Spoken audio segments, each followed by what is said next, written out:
샬롬, 반갑습니다. 오늘은 금요일 사도행전 13장의 말씀을 잠시 살펴보고자 합니다. 오늘 사도행전 13장은 바울이 본격적으로 사역을 시작하게 되는 장입니다. 그래서 13장 처음에 부분에 보면 안디옥에 교회 지도자들이 모여서 두 사람을 세워서 파송시킵니다. 그 두 사람의 이름을 바나바와 사울이다 라고 소개를 하고 있죠. 그래서 이 두 사람을 금식하고 기도하며 두 사람에게 안수하여 보내게 되어 이 두 사람이 소위 말하는 1차 전도여행을 떠나게 됩니다.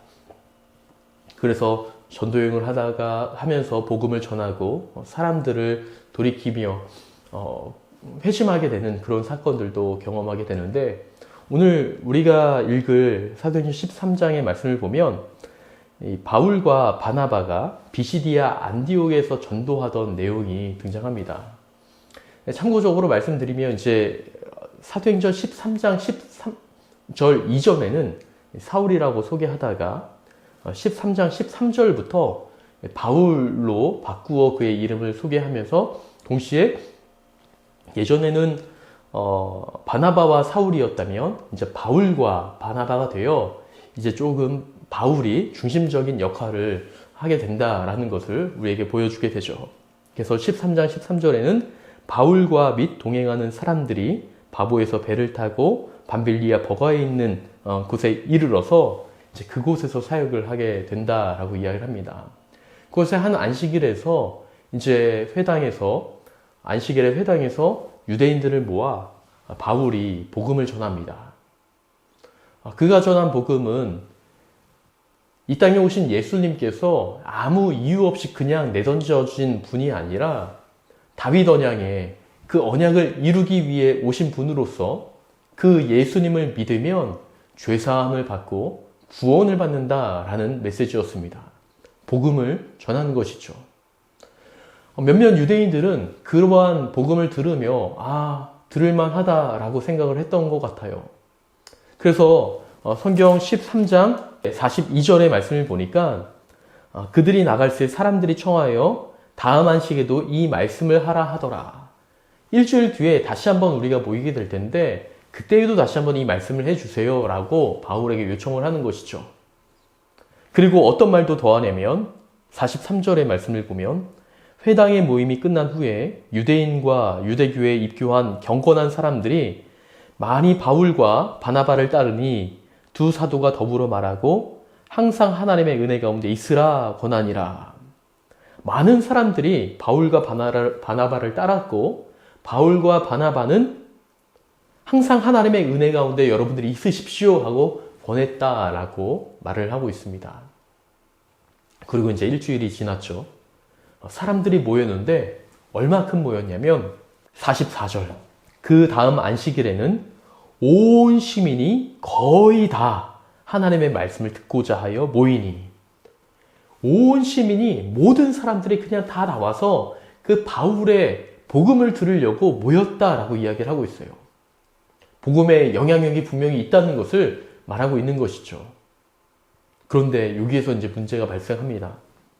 45절의 말씀을 보면 유대인들이 그 무리를 보고 시기가 가득하여 바울이 말한 것을 반박하고 비방하거늘.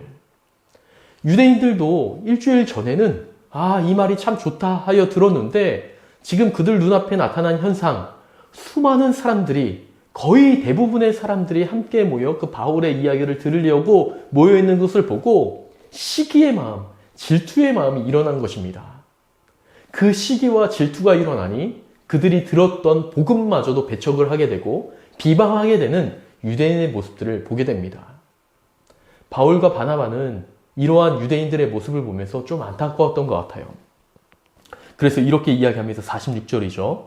바울과 바나바가 담대히 말하여 이르되 하나님의 말씀을 마땅히 먼저 너희에게 전할 것이로되 너희가 그것을 버리고 영생을 얻기에 합당하지 않은 자로 자처하기로 우리가 이제 이방인에게로 향하노라. 유대인들에게 먼저 하나님의 복음이 전해졌음에도 불구하고 그들은 그 복음을 거부하고 거절했던 것이죠. 근데 무엇 때문에 그들이 거절했던 것인가요? 그들이 말씀은 들었으나 지금 눈앞에 펼쳐진 현상으로 인하여 시기와 질투심에 그 말씀을 거부하고 복음을 거부했던 것입니다. 바울은 그리고 바나바는 이제 너희가 그렇게 거부하기로 우리가 이방인들에게 향한다 하고 이방인에게 가서 복음을 전하죠. 근데 이 이방인들의 반응은요, 유대인과 상반된 반응을 보여줍니다. 자, 48절의 말씀은 이렇게 말합니다. 이방인들이 듣고 기뻐하여 하나님의 말씀을 찬송하며 영생을 주시기로 작정한 자는 다 믿더라. 주의 말씀이 그 지방에 두루 퍼지니라. 유대인들과는 다르게 이방인들도 똑같이 말씀을 들었지만 그 들은 말씀을 가지고 기뻐하고 찬송하며 그 말씀을 끊임없이 주변 사람들에게 퍼뜨렸다는 것을 우리는 확인해 볼 수가 있습니다. 저는 이러한 유대인의 반응과 이방인의 반응을 보면서 우리는 어떠해야 되는지 한번 생각해 보면서 동시에 예수님의 이런 말씀이 생각났어요. 처음 된 자가 나중되고 나중된 자가 먼저 된다. 사실 신앙의 어떠한 연수는 하나님 앞에서 중요하지 않습니다. 내가 오랜 시간 신앙생활을 했다고, 내가 예수님에 대해서 먼저 알았다고 해서 우리 믿음의 분량이 더 커지는 것은 아니에요. 반면에 내가 예수님을 먼저 듣지 못했다고, 신앙의 연수가 짧다고 내가 예수님을 많이 알지 못하는 것도 아닙니다. 신앙의 연수는 중요하지 않다는 것, 예수님을 언제 알았느냐는 중요하지 않다는 것을 분명하게 말해주고 있는 본문이다라고 볼 수가 있습니다. 그래서 우리는 혹 내가 먼저 된 자라면 더욱 겸손하게 하나님의 말씀 앞에 시기와 질투의 어떤 시선을 버리고 하나님의 말씀 앞에서만 겸손하게 살아갈 수 있는 자가 되어야 될 것이고, 혹 나중된 자라면 내가 예수님을 더 깊이 알아갈 수 있도록 힘쓰게 된다면 서로 간 시기와 질투가 없이 시비도 없이 그렇게 하나님 안에서 더불어 성장하고 성숙해 갈 수 있으리라 믿습니다. 우리에게도 동일하게 복음을 허락해 주셨습니다. 우리가 가지고 있는 그 복음을 우리가 감사함으로 지키고 담대함으로 지키기 위해서 그렇게 서로가 시기의 눈으로 바라보는 것이 아니라 말씀 안에서 하나 되어지고 말씀 안에서 우리가 겸손하게 되어져 하나님의 그 아름다운 일들에 함께하는 그러한 우리 모두가 되기를 주님의 이름으로 소망합니다.